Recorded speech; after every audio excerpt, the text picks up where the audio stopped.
hè? En ik heb gelaten zeggen. Yes. Did you just get a flashback from school? When you did history, when you learned about Charles,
Okay, so I'd like to introduce you to the most famous owner of Bezosch.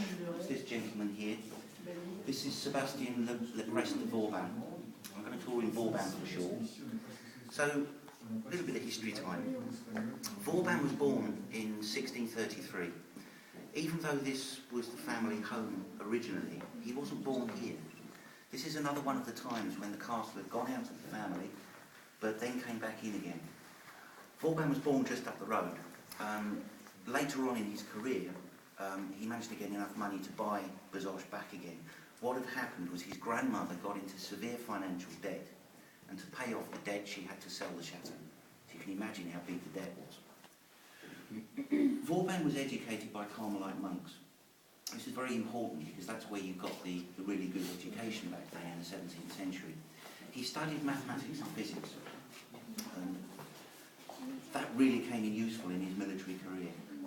At the age of 17, Vauban joined a regiment of the Prince of Condé. Now, the Prince of Condé was leading an uprising against Louis XIV.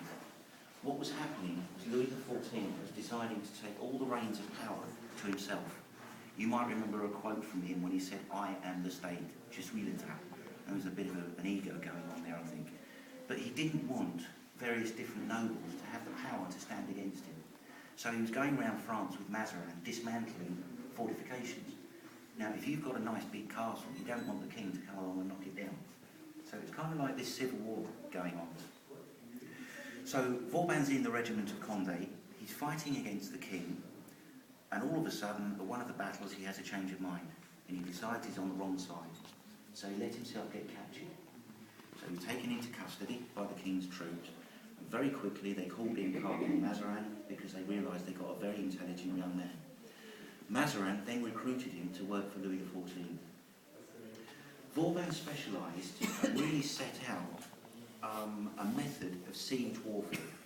Now, sieges, until he came along, were horrific. They went on for months and months, if not years. And France was going through a very different climate to what we've got today. During the winter, the sea was freezing. People froze to death indoors at Versailles. The king's wine froze in his cup indoors. It was very cold. And so the army would go home and they'd come back next year and start again. So these things went on, terrible loss of life. Vauban invented a system where he could get into a town very quickly, very little loss of life. And if you take a big town as a siege, normally that was the end of that particular war. It was very important, siege warfare. I will explain his system over here.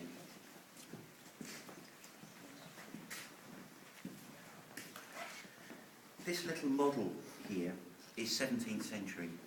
It might not look it, but imagine if you're going to go to Versailles to see the most powerful king in the world, you're not going to scribble something on the back of an envelope and say, this is what we're going to do, Louis. You get a master craftsman and make something like this which you present to the king, and this is what this kind of thing was for. If you go to Les Invalides in Paris and you go upstairs, they've got a huge collection of these, and most of them were made in this room, and this is how they taught military strategy. So, this is a fortress here, and this was Vauban's system, and it's a system of parallel trenches. Now, when we think of a trench, trenches, we think First World War, about 20 foot deep. These were only about waist high, so they could dig them very, very quickly. And what they would do is pull along a cart with sandbags on it, so they can hide behind that as they're digging. So they're hidden. Once you get to about here, which was the range of the cannons, they would stop and wait for dark at night, and then they could dig to the walls in one night. So when the defenders get up in the morning, if you like, and it's light and they can see again, it's too late, he's under the wall. So when he's firing his cannons into the town, as soon as they've got a hole, he's got troops under the walls already. So it's a very quick, efficient way of getting into a fortress. He managed to take the town of Maastricht in 13 days, which is absolutely unheard of. And it was due to that he got a present of 80,000 livres, which is the old French money. And with that, he managed to buy Chateau Bazoches back again. Now, of course, if you have a system of attack like that, you then need a system of defence to stop it. So, Vauban set himself up as the first military engineer in France, and he had this huge campaign of going around France building fortifications, most of which were planned in this room. When Vauban bought Bazoches, this was 3 rooms originally, but he had his workmen knock through, so he had a big draft workshop, and all the plans they were drawing, this is the kind of messenger tube that they run off on a horse to take his plans all over France. He built about 300 fortresses. How he had the time, I've got no idea. And he perfected this system of attack over 49 sieges. Because how he lived that long, I've got no idea. He was 74 when he died. He took part in 49 sieges. If you look at his armour up there are musket ball dents in the front of it. He was wounded 6 times. He was a brave guy. And he's not the kind of general who was at the back telling the troops what to do. He was at the front with them. So Vauban's system of defence to stop this happening, because enemies will be copying this, is illustrated here. Now, cannons had changed during his lifetime. Originally they were made of bronze and they were firing stones, which is not particularly powerful, but they converted to cast iron and firing cast iron balls, which will very easily crack a wall. And they were thinking that the age of the castle was finished, because no matter how thick you made the wall, you could still crack it with these big guns. Vauban changed the whole idea on its head, and he went back to using earthworks.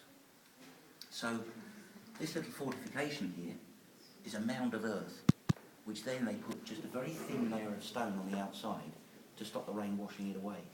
It's very quick to build, it's very cheap to build. And of course, if you fire a cannonball into something like that, it will go through the outside stone, but then it's like a sandbag. Nothing happens. The earth soaks it up. He also invented this system of bastions, these angles here. Now they were very cleverly calculated so that there's no dead spots in there where an enemy can hide. Once you're in there, you're trapped, because they can get you from every single angle. He also taught his cannoneers to use what we call ricochet fire, and he could literally bounce the cannonball round a corner. So he worked all this out with his physics. So this system is kind of like the layers of an onion. If the enemy get into the first one, they've got to get over that, the next one, and then the next one. It still works as a defensive system, because this was experienced